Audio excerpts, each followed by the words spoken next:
Welcome to How to Mess Up Your Angular UI Components session. My name is Cagatay.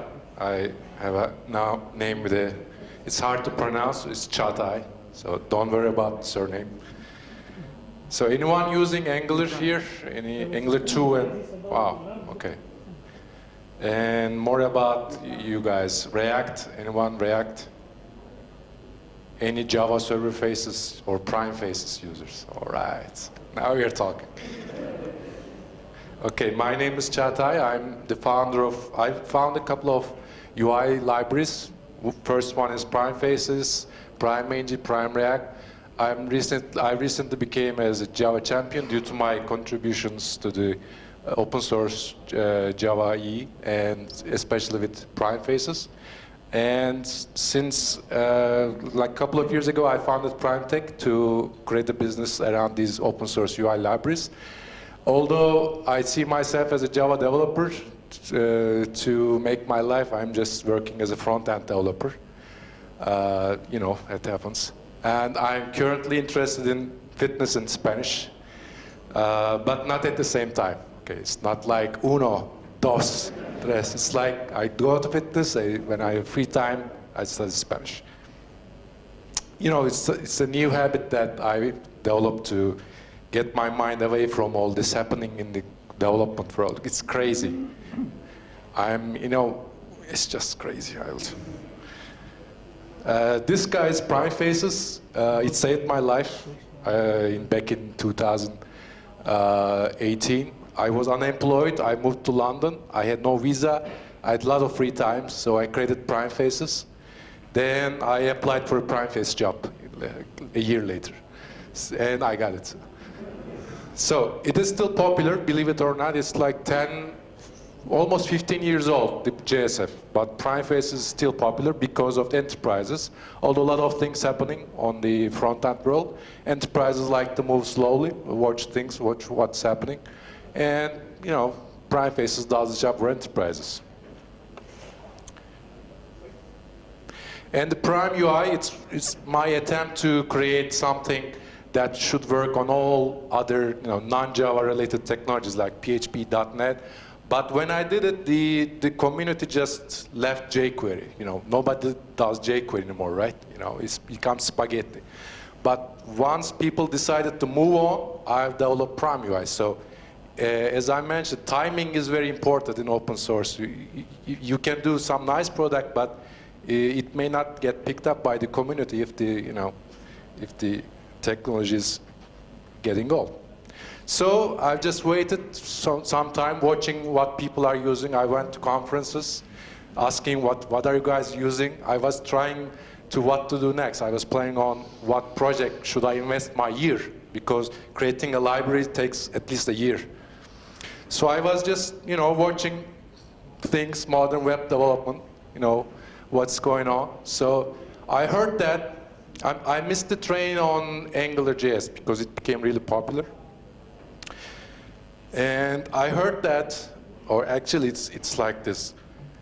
I read that Google decided to rewrite it.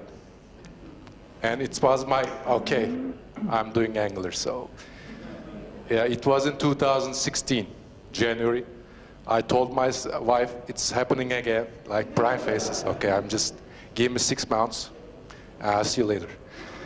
And yeah, she gave me 6 pounds. And the first release went out like a couple of months later.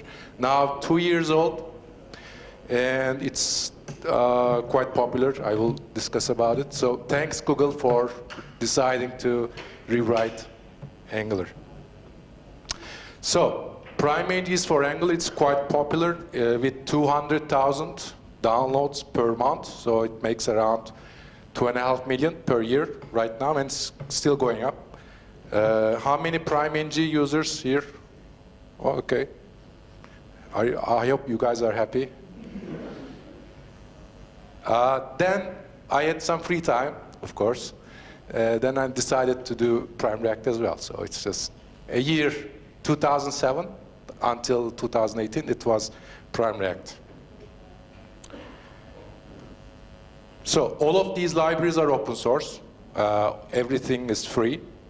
So you may be asking how the company is, making money and making a business to keep our head above the water.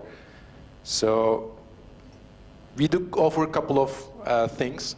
So the PrimeNG is open source. Everything is free. 80+ components, 2 data tables, not one. 2 data. One is slow, one is faster. Both of them are free though. So we offer premium templates, like the free ones are looking okay, but if you want something material, bootstrap, whatever, then you may check out the template. I work with our designer every day.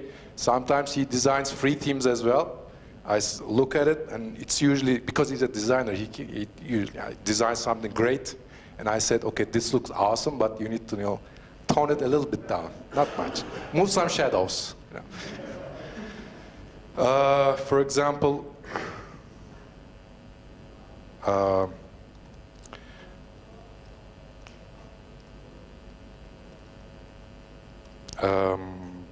Polo.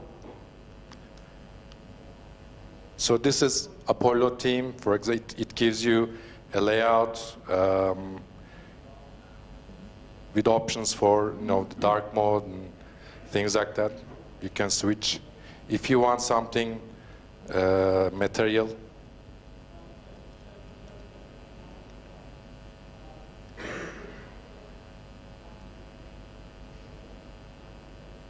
you have the options of the material themes and more, and something maybe along bootstrap.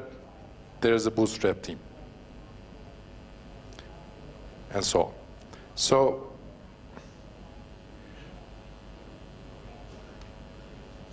So that was the fun part. Now we are going to the technical parts. I've been developing Angular for 2 years, and I made a lot of mistakes, so I'd like to share these mistakes for you so that you don't. The title is about Angular components, but UI components, but these practices apply to regular Angular development as well. So one-way versus two-way binding. So suppose you have this component with a property named size, and you bind it, right? This is the syntax of Angular. And to do two-way binding, the syntax gets a bit weird, and you have this parenthesis as well. What this actually does is you will get it's a shortcut. You actually have a callback called size change and a size binding. So the left one is one-way binding, and the second one is actually callback. If you call this callback, you will actually saying that I'm going to write you back. So keep this in mind, and we will move on to ng model. So whenever in your component you want to write back to your property, you need to call size change. That has to have with change, because it's what Angular provides as a shortcut. So you need to create an event emitter and call it, so then you can write it. But if you're just going to read it, you don't need to have size change. You can just have size. ng model is you can have it in reactive forms or the regular forms, or let's say non-reactive forms. So it's the same syntax, but it's special. It's ng model, right? So here we have a name property. So whenever the user types, it will be written to the name property as well. So how to support the ng model? This took me like couple of days to figure out, because there were not many resources. So I've developed this calendar component. I used regular value, like that size. I had value and value change, and people start complaining that they cannot use regular ng, because people were writing ng model. This is what Angular community are used to, right? And they cannot use reactive forms. Okay, then I figured out I had to support ng model. It's not easy, but it's intuitive actually. So I had first this value property, but people again start complaining, saying that cannot bind the ng model since it is not a known property. So if you try something like this, if you don't support ng model, you will get this error. The answer is control value accessor. It's an interface, like as Java developers, it's I was like, okay, Nice, an interface, right? So it has 4 methods. Write value, its Angular gives you the value so that you can use it. OnChange and OnTouch are 2 callbacks that you can use to say, okay, my component has changed so that Angular can add some styles, and they recently added set disabled state. So it is quite hard to support it. First, you need to import this interface. You need to create some boilerplate code, like it should be a provider. And then at the provider section, you're saying that my component has this my calendar value accessor. Otherwise, it will not work. And make sure to implement control value accessor as well. Okay, now since you got it working, you can implement these methods. Write value, register on change, register on touch, and set disabled state. Once they are done, your component supports NG model. And it will support reactive forms and the model-driven forms as well. So to read the value, Angular will call write value so that you can keep the value somewhere. And to write it back, just like that NG size change, Angular will give you a callback so that you can do two-way binding and write you back using that onModel change callback. Whenever you type on an input, Angular adds classes. Have you seen those classes in the NGTouched, NG30, whatever? To help Angular that your component has been touched, you can use onModel touch, and for the disabling of the components, you can also have disabled state. So let me show you calendar.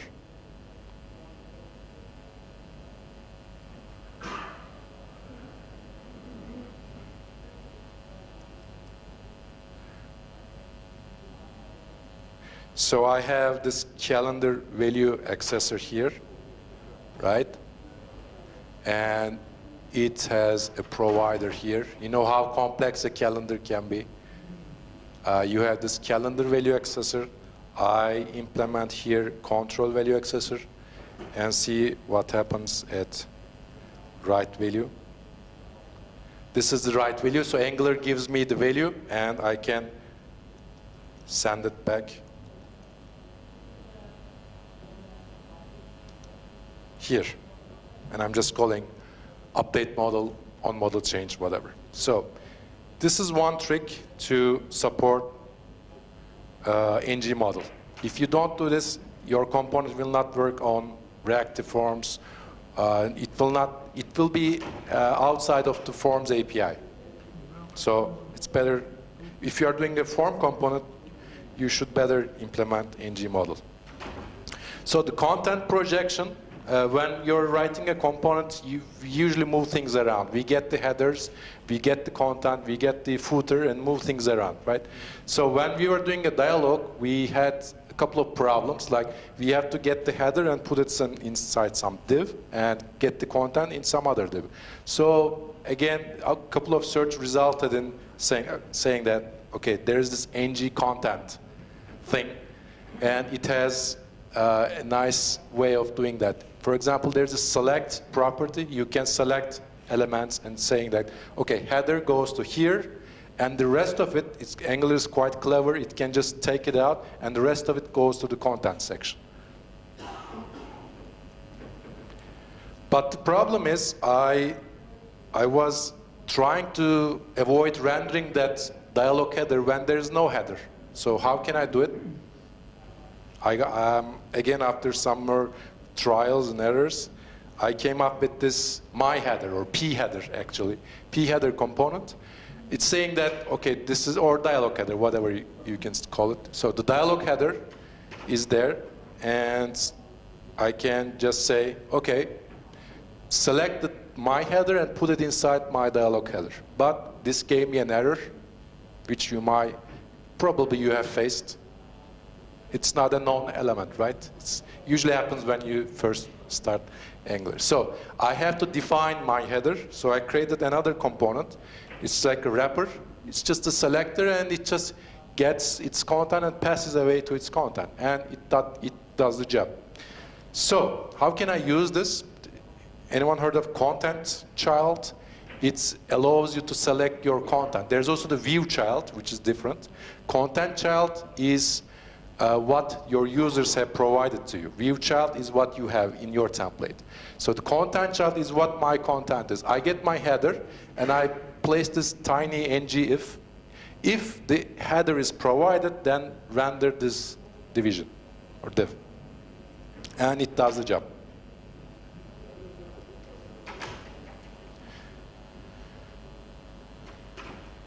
So let me show the dialog as well.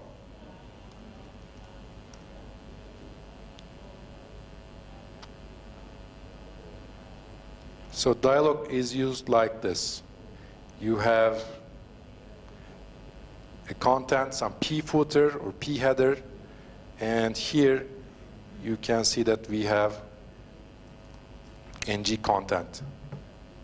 Put the header here, put the footer below, and anything else inside this section. So content projection. Any questions about content projection?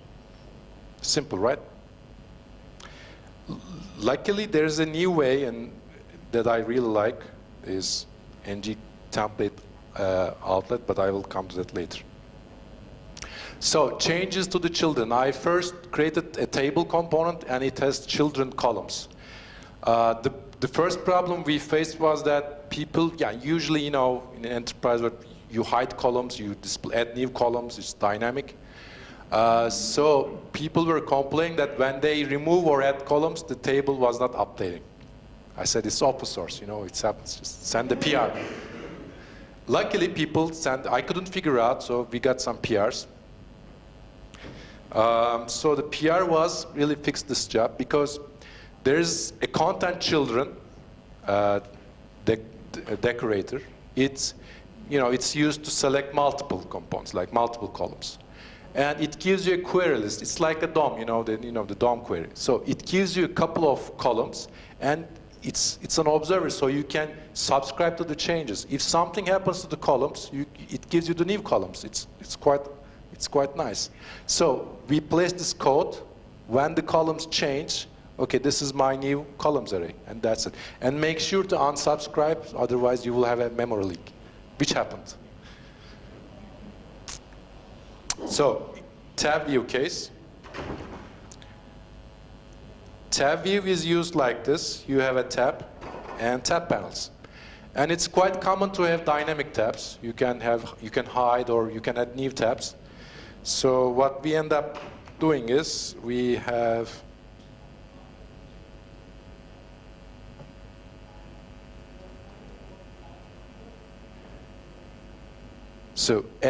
after content initialize callback, we create we subscribe to the tab panel, so whenever they change, our tabs have been updated.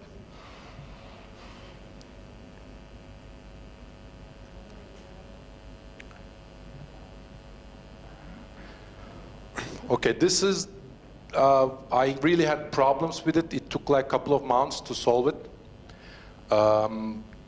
Because it was 2016, no Stack Overflow posts, whatever. Even I was the one who did this post later. So you have, you're doing a component where you can get some template and render it, like a data list or data table or whatever. So the idea is to use ng4, where you have a collection and you repeat it, provide the content. The Angular compiles it to something like this. You have this, the syntax is actually like this. So you have a template element. It's actually now the ng template, but at the ng template there's an ng4, and the value is repeated, and a div will be generated every time. So,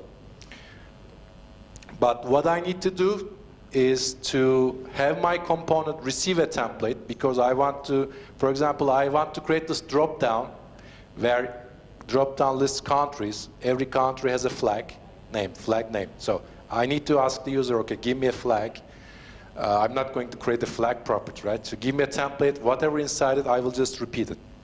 So first I came up with something like this. This is my list, and I need a template so that I can content child it and just re-render it.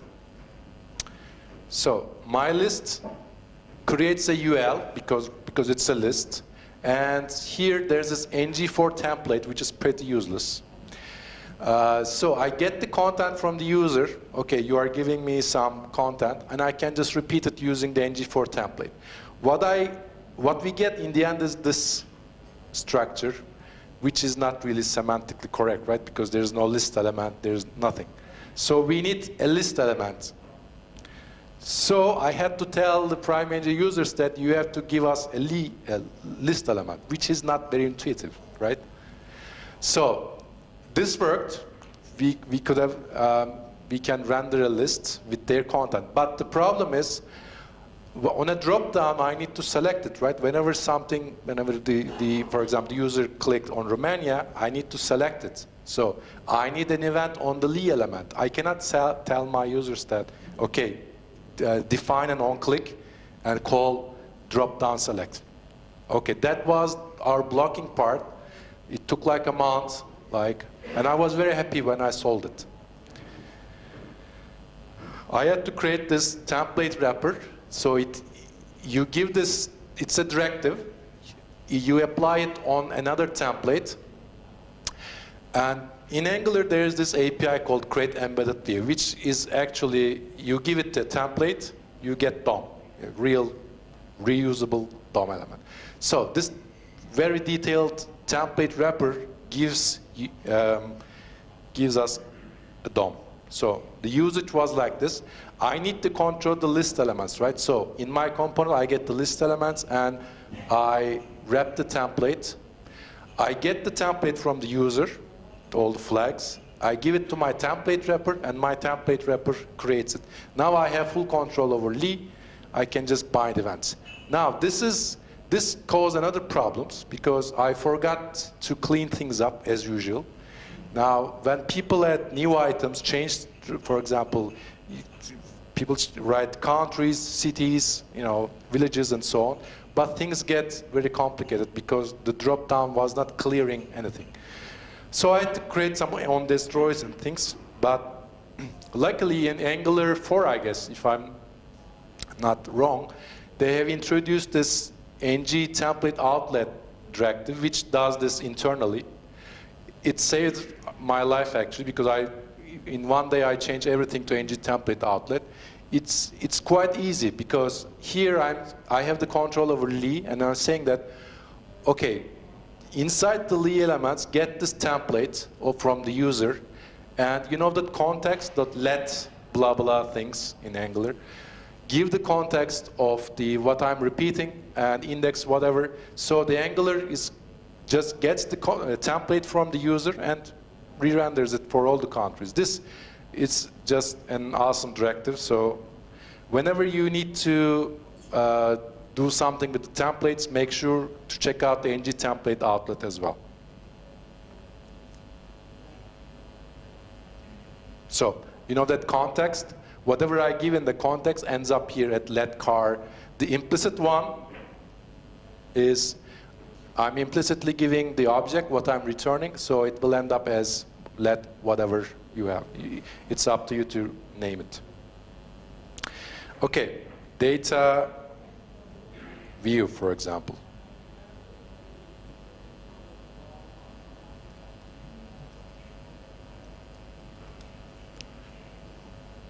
So I have, 2 weeks ago, I have created this. I went into an e-commerce website to get something, and they had this little thing. The website allowed me to switch between the list. You've probably seen those websites in grid view and list view. And I was like, okay, here's an idea. I will name this data view because we already had data grid and data list, whatever. So data view enables you to, it gets a collection. It renders this collection in list mode or grid mode. And you can, sort and paginate the things as well. So the usage is quite simple, actually.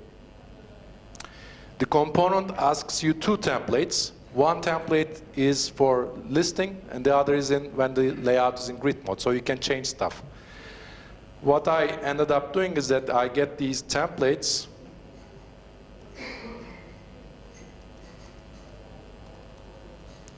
here,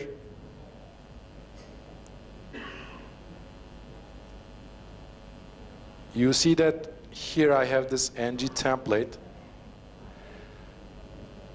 ng4 is I'm looping through the value and I am creating the content by giving it the item template is dynamic. If it is in grid mode, it gets the grid template. If it is in list mode, it gets the list template. So I will just make it a bit bigger. So I'm just creating a template, and the context default one is raw data, and we are passing the index. Just one line. Actually, there are a lot of things going on behind this. Angular is creating an embedded view and things like that. But luckily, with template outlet, it's just very, very easy.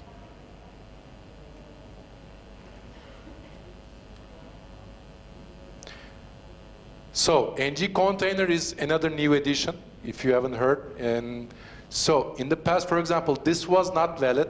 So you cannot use ngIf and ng4 at the same time, because what it ends up is semantically incorrect. So you don't want to render this content if the item is not visible. How would you do it? You will probably add some wrapper, which will be like this. But you will end up, you don't need that div, right, or span, whatever. That, I mean, it will cause styling options, which happened actually. I did this in the calendar component, and people's styles were broken because I used the child selector somewhere in the CSS to style the calendar cell, but a div ended up there which broke the CSS, which the calendar looked really ugly. And the next version I switched it to ng container. Sorry. Yeah. And you don't need that div anymore, so everything is fine. So whenever you are looping through an ng4 and you need something dynamic and you want to use ng, consider using ng container. ng container is also useful on ng template output as well. So change the action. It's my arch nemesis, change the action. We also do React and JSF. I'm checking out view to see if we can PrimeView. So none of those have changed the action. So the framework does not really mess with you. It just runs your code. But in Angular, a lot of things going on, because whenever the bindings change, it tries to update the view. In the past, anyone heard of icefaces in the past? Yeah, icefaces were doing this. In JSF, you need to explicitly update this part of the page. Or in React, update the state so that this component gets re-rendered. Or in rich faces, you re-render stuff. But in Angular, you don't do that. You just click things and magically everything is updated. That's great for the user, but when developing a component library, it's really, really extremely dangerous, because each component has their own change detector, and they have a tree of change detection. There's a change detector tree at the back end. So if you are doing something that triggers change detector every time, the page will halt. I'm sorry for this, I've done this in the past. I've caused various applications to get stuck somewhere.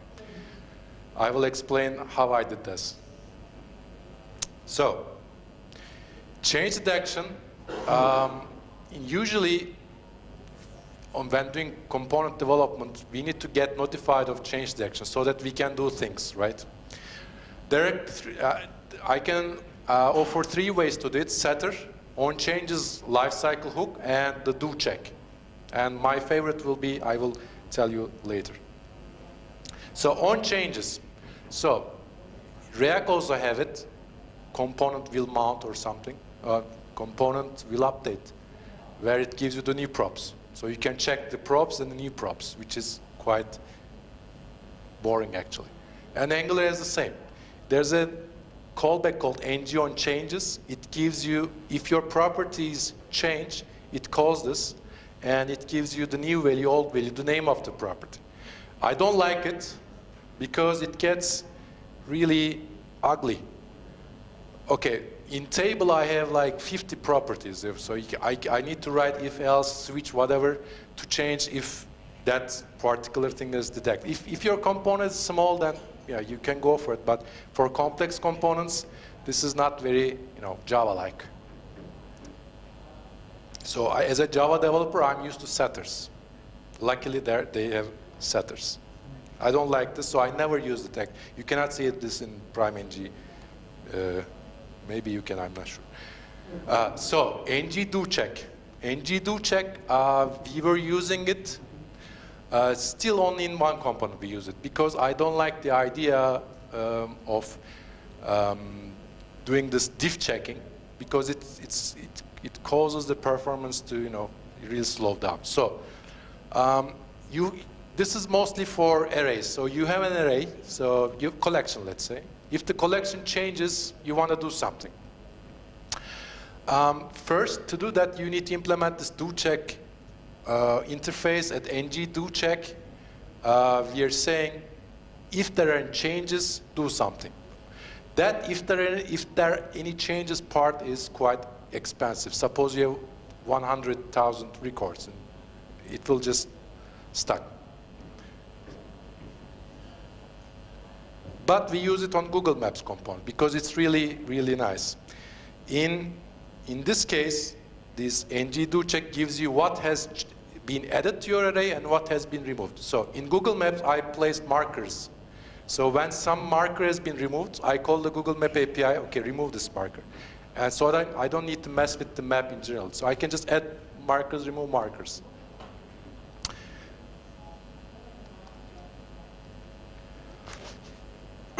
So here, let's see. At NGToCheck, there's this overlays property. I get the overlays from the users. So if there are any changes in the overlays, for each removed item, I'm just calling setMapNull so that it will be removed from the map. And for everyone that has been added, I'm just adding a marker. So at this section, the NGToCheck is really intuitive and does the job. But I'm not really a fan of that in other cases. So that's why I use this guy. Setters. The ES6 has support for setters. You can use object define property to do that. So in PageNator, you see that 1, 2, 3, 4, 5 page links. And those are calculated according to the total records. So, for example, if you have 100 records or more, those links in the middle get calculated. Sometimes we need to display 2 links, sometimes 10 links, and so on, things like that.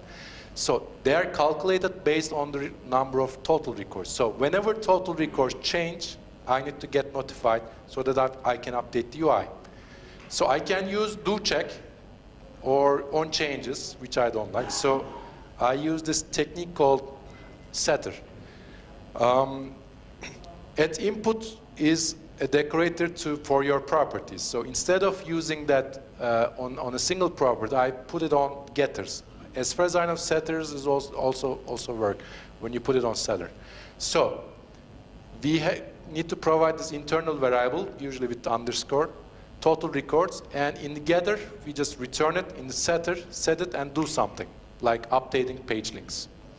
If you accidentally, at here, I did this, at getter, if you omit this, it will keep returning itself and the page will give you unresponsive script. So it will just keep returning itself. So I use this technique almost everywhere. For example, PageNator. Let's see. In the data table, filtering. So we have this PageNator here and the filter, right? So if I filter against something, oops.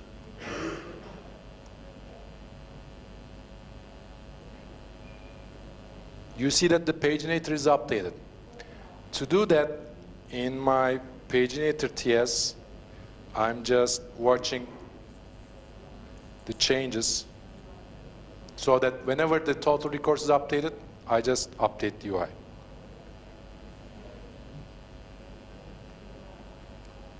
There's one thing with the setter. Unfortunately, I mean, this is a JavaScript thing. Vue.js has this on their documentation. When the array changes, it's not called. And how it's changed, if you have this array argument or something, if you just push or pop, whatever, if you just change it, the array is in the memory, right? It's in the reference. Yeah, you have to change the reference, which gives us the term immutable. So it's like, you know, for React developer, it's quite the same, but in Angular, you know, it's not forces you to use immutable objects. But in that case, why my setter is not called is because of this reason. So if in PrimeNG, we had to add this to the documentation saying that you have to use immutable objects when you are changing. Otherwise, I had to use what? NGToCheck, which I don't like. And so instead of using NGToCheck, we've decided to enforce that, okay, give us a new array so that we can do our job. So there's one thing with the change detection. Let's get back to that. Suppose you have a big page and you have this component in the middle, and you have a lot of components at the top bar menu. If you click something at the middle of the page, a button, let's say, the Angular runs change detection on the whole page to see if something has changed. The documentation says it's quite fast. They can do a check for thousands of checks in milliseconds. But that's not always the case. Nothing is that fast, believe me. So Angular has this nice idea of push, change detection push. So the component's change detection only runs if its properties change. So I have this component, and I'm using another component called myUser to display the user guide with a nice photo and, you know, first name, last name. So I get the user from the server, and I change the user's name from a button click, and I'm changing the name to Emir. So if the component is using push, that will not work. Again, this reason would be the same. So we have two versions of myUser. One is using the default change detection strategy, and the other one is using the onPush. OnPush, it has this user, right? So it expects the user to change so that it updates itself. In that case, again, with the array, the reference is same, so it will not happen. The solution is creating a new user. It will be a new reference, and then, again, immutable objects. And that's why we have libraries to help us with immutability. So there's something called, if you check out the PrimeNG issue tracker, blah blah component does not work in push change detection strategy. So that's why I always comment first that are your objects immutable or you are just changing the properties. Luckily, the Angular gives you some control so that we can trigger change detection. In case you need that, you can get it from the constructor, change detector reference. It gives you the change detector of that component so that you can call detect changes. It will do a cycle, change detection cycle. So let's see dropdown. In dropdown, we have this case. So I will show you a better dropdown one second. Okay, this one. So when I click outside, I have to hide it, right? Because otherwise it won't be really intuitive. So outside is document body. It's outside of my component. So I have this event to listen to the document clicks. But if the user is using push, that click does not re-render my drop down. So what I ended up doing is deduct.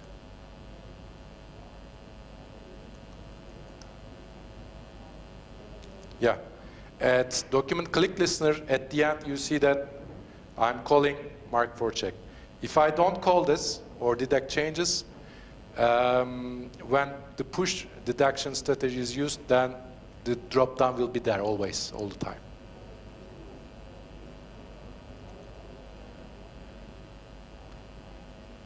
Okay, there is one problem with these approaches and something to worry about. How does Angular do this? How it listens your every move, the users. It listens to mouse moves, clicks, whatever you have defined. It listens to set intervals. It listens to AJAX requests so that it hooks in. This is called monkey patching, right? Yeah, that's the good name, but it's called monkey patching. So Angular does monkey patch. This is from Wikipedia. Monkey patch is a way for a program to extend or modify supporting the system software locally without the actual APIs. It only affects the running instance. So if Angular boots, it just hooks its arms like an octopus to whatever you do, events, timers, and XHR. So, but they call it something cool. It's called Zone API, Zone.js. So the Zone.js, when Angular has these zones, so in that zone, it listens to your events, things like that. The problem with that is, if you trigger change detector too much, the page will just halt. For example, I had this mistake. I was very happy. Oh, this is so simple. I can just bind everything with Angular. It calls my event emitters. So I bind this. I was doing reorderable columns. I was moving one column to another. So of course, I need to listen to the drag over so that I can just drop something, right?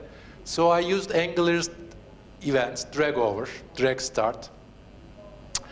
And when you do this, when you want Angular to listen to your event, at every event, it does what? Change detector. So when I started dragging, at the middle it got stuck because it was like the engine was overpowered. CPU was like 100. It happened again at scroll. So when the body was scrolling in a data table, there was headers were fixed, body was scrolling. I had to listen to the body scroll to do some things. And when the user started scrolling, especially on IE, it was very, very slow, and the browser halts down, actually. Like this. It's easy to replicate, actually. Just try to bind it to the scroll of your window or whatever. The Angular will just go in crazy mode, and it will just gives this error. So it happened in data table a lot and drag drops. So we had to find a solution, right? Again, another problem to solve, thanks to Angular. It doesn't give you a break. So the game of zones, I call this. You can tell Angular to run things outside of Angular. So you can, every component is in a zone. You get the zone instance. And when, instead of using the drag over API, you bind it using regular JavaScript. So I was getting the table headers, table body, and using an event listener. If you don't use run outside Angular, Angular listens that event listener, right? Even if you call it like this, it still knows that because they listen to event listener, monkey patching, right? So I was able to avoid Angular, and I was just binding my events. Of course, we forgot to destroy things, so they were there. Then we removed events. It's funny because you move to another event page with the router, and still your event is getting triggered. So that is quite interesting and gives, to improve the performance of Angular, we had to run things outside of Angular. So something to think about.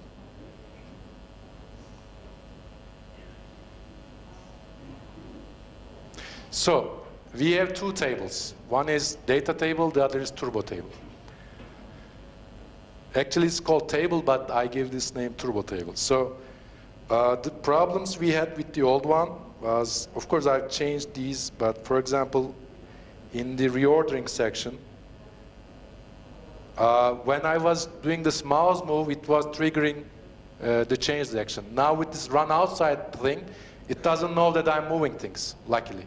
Angular does not mess with me if I'm doing this, or changing the rows, and changing the scroll. It was really noticeable. If I just scroll down, you would see that the frames of every DOM update. And table is quite complex, so you can see here I have a couple of things for mouse drag events. I don't need Angular to do anything with me here, so I'm just running things outside.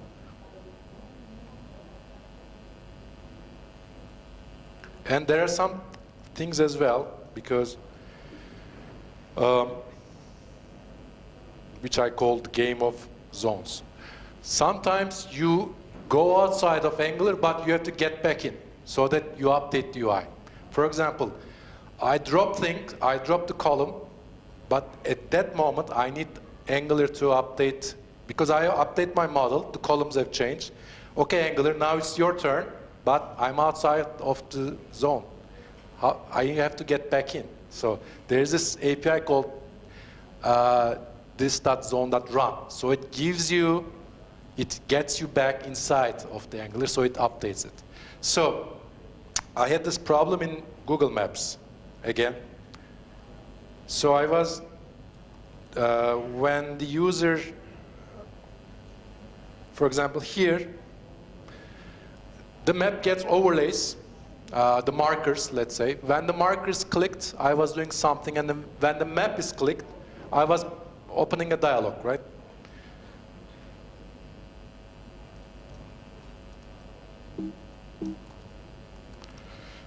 So where was this method? Yeah, this one.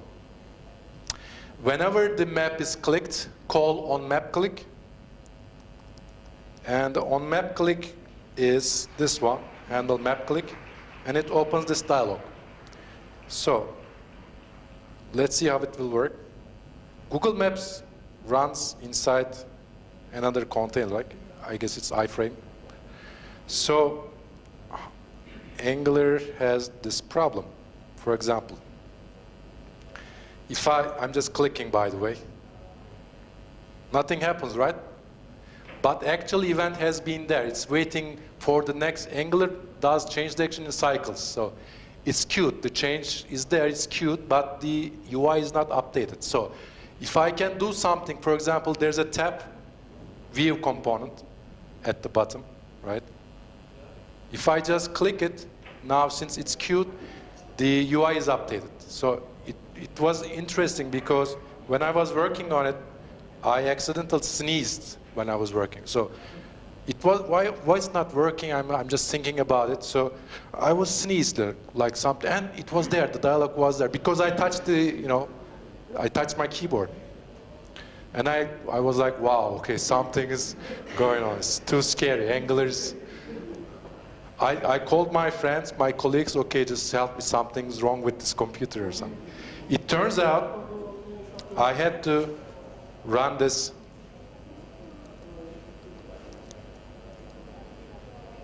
inside the zone.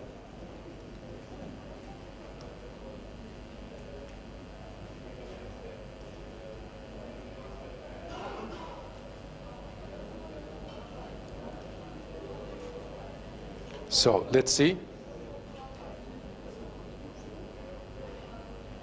Now it works instantly because I'm in the zone. Yeah. We have started a bit late, so I think, yeah, I can speed it up. Five is fine. Okay. Sometimes you need to communicate between components. Like we have this three components that I need to drag things between each of them, right? So the idea was, how can we do this, implement this stuff? The best way about, the services I really like them about Angular. So what I've created is that this tree drag drop service, whenever something has been dragged and dropped, trees get notified. And each tree gets a hook of the drag drop service, And when something is dragging and dropping, it gets what has been dragged and what has been dropped. So this case with the tree, let's say, you have three components. I can move things around.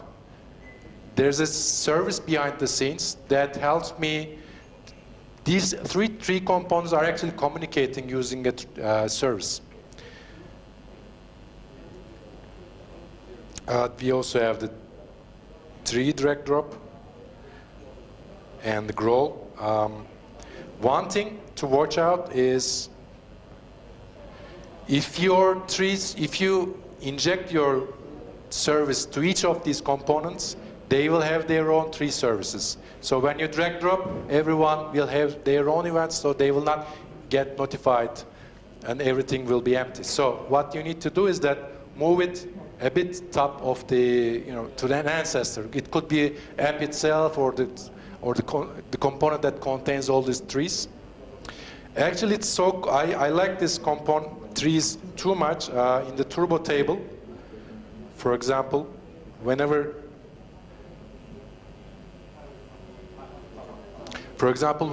something is happening, if the user sorts this behind the scenes, let's say you are giving us a sorted data, the table calls these sort icons. The sort icons actually listen to data change. So when data changes, sort state changes, they update themselves. So it's all these cells, for example, can render the data changes so they can update themselves.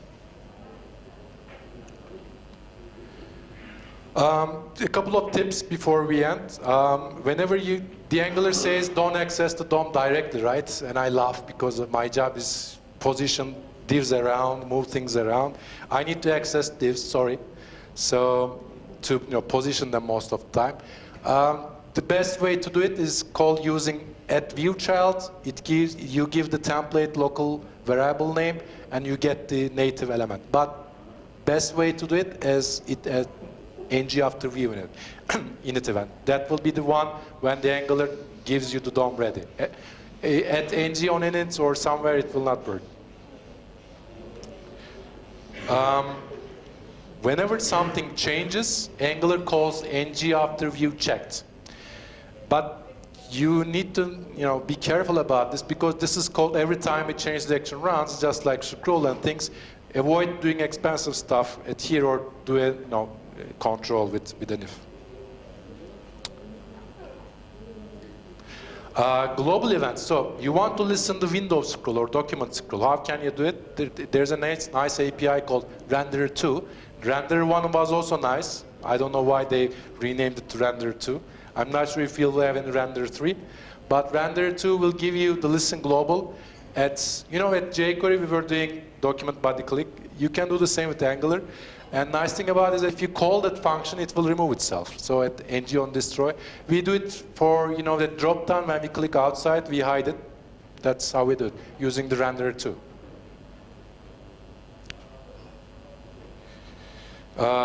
Again, I mentioned the push detection strategy. This is the NullPointerException of Angular. It happens all the time. Sometimes I close my eyes, it says expression was changed after it was checked. It only happens on development, you won't see it in production. So Angular runs cycles. After the cycle, if you do a change of the bindings, before that next cycle, Angular will say, okay, you changed the binding, but I had no chance to catch it. So it says expression was changed. So the easiest way of doing that is that at AfterView view init event, if you change something that's bound to your template, it will say that the expression was changed after it was checked. To avoid it, you cannot avoid it actually. It happens, so you just, you just need to avoid doing it at ngAfterView. Make sure it's in the cycle. So third-party integration, of course, it's not suggested to you. The glory days of jQuery are over, and you should not use it. But sometimes, for specific widgets, if you found some nice jQuery widget and you want to integrate, you can use it with jQuery, and it's not that bad actually. If you just use jQuery for creating the widgets, it won't mess with Angular. It's in schedule. we are currently using one jQuery plugin, which we hope to replace in the future. But this is, have you heard of Full Calendar? This one, this is it, and it works fine. The implementation is simple, as we get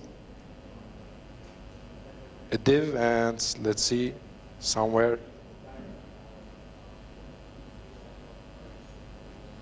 Or I can just show you the charts. We are using charts.js here. Here we are calling new charts, and I'm giving that native DOM element from that I got from the Angular. Okay, I think we ran out of time. Thank you. I hope you find this useful.